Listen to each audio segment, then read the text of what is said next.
Janvier 2018, Soumeylou Boubé Maïga vient d'être officiellement promu. Après avoir été ministre de la Défense, il devient Premier ministre du président Ibrahim Boubacar Keïta. La période qui s'ouvre pour nous, il s'agira d'amplifier les résultats qui ont été déjà obtenus, de nous concentrer pour la période qui vient sur les priorités des Maliens.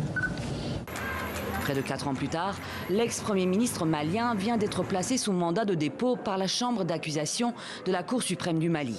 Une arrestation qui survient dans le cadre d'une affaire de fraude présumée liée à l'achat en 2014 d'un avion présidentiel. Une acquisition examinée par le bureau du vérificateur général, autorité de lutte contre la corruption au Mali.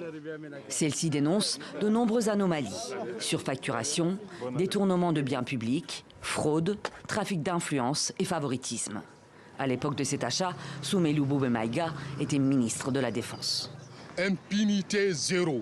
Donc interpeller des ministres, des anciens premiers ministres, dans une affaire de ce genre, pour nous, c'est un signal fort. Et nous soutenons la justice malienne et nous demandons à la justice malienne de ne pas s'arrêter, d'aller jusqu'au bout. Sollicité par notre reporter, son avocat n'a pas souhaité réagir.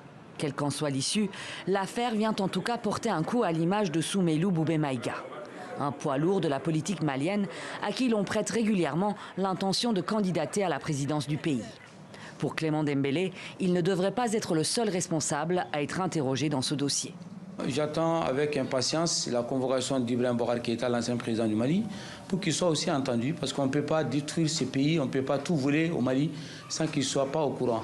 S'il n'est pas au courant, ça veut dire qu'il est complice de crimes économiques liés à son laxisme. Soit il est complice de vol ou il est laxiste. D'une face ou d'une autre, c'est la même pièce de monnaie qui amènera Ibeka aussi en prison. Cette arrestation survient alors que les autorités maliennes insistent sur leur volonté de lutter contre la corruption. Plusieurs autres auditions liées à ce dossier pourraient avoir lieu dans les prochains jours.